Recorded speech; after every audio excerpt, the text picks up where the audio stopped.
You know, I want to just advise people watching at home playing that now popular drinking game of you take a shot whenever the Republicans say something that's not true.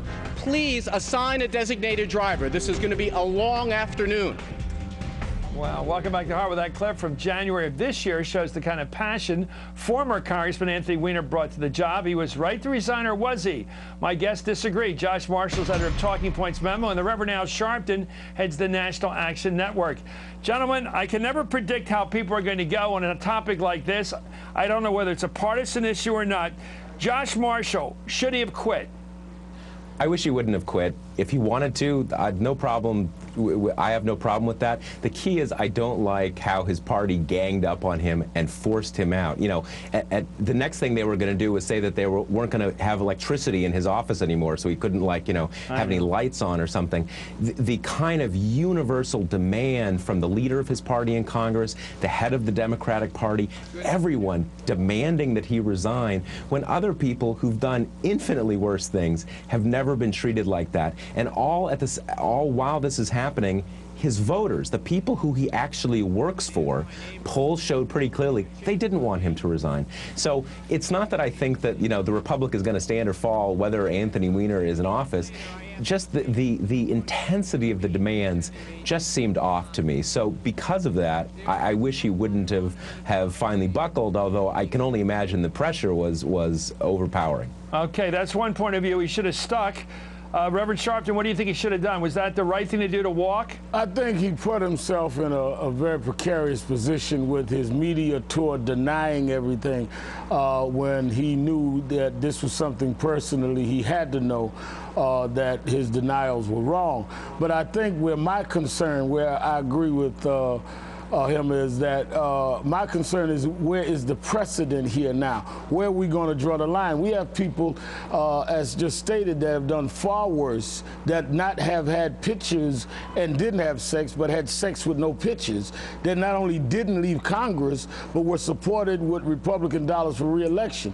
So I think the question now that we're left with is where's the precedent? Where's the line going to be drawn now? And I think that that is a real concern for a lot of us, because will they now try to use the Weiner example every time someone is accused of something, or does it have to be proven, or do you have to lie about it? I mean, where do we go from here? I don't know that that's clear.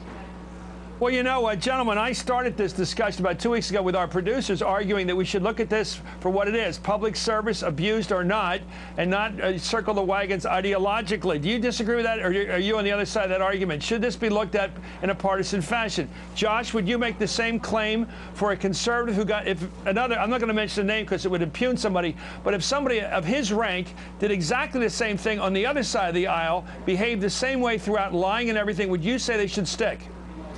I would, and again, you know, I run a news website. We've been all over this story. We've published all sorts of embarrassing details about Anthony Weiner.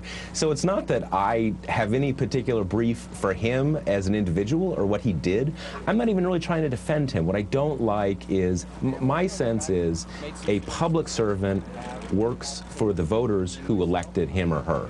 And it seemed unseemly to me that people who he doesn't work for, he doesn't work for Nancy Pelosi, he doesn't work for Debbie Wasserman Schultz, he doesn't work for Steve Israel, those people sort of ganging up on him and forcing him out. And frankly, you know, our website covers all sorts of scandals. We cover them all aggressively. You know, I don't call for people to resign. That's not part of my, that's not on my menu of options.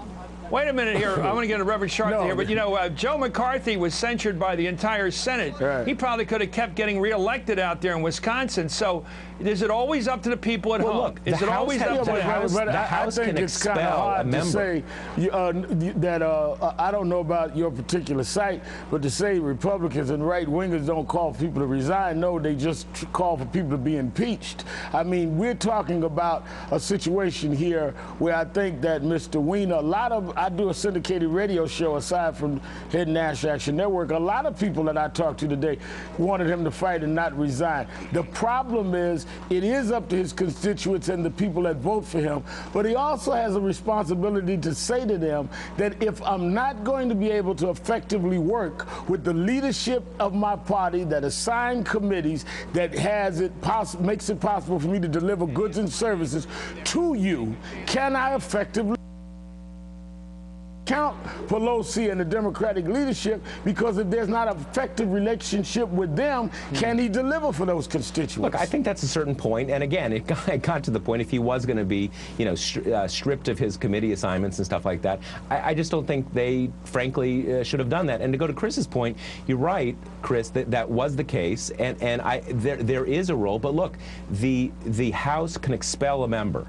And if they thought that was necessary, then they could have gone that route. It just, again, I don't like the idea of seeing someone who's made a fool of themselves but not committed any crime getting the bum's rush out of Congress when, again, it really seemed like, as of the last poll, his constituents wanted him to stay in. And as long as someone's constituents want him to stay in, I don't see why they should be forced to resign. This country.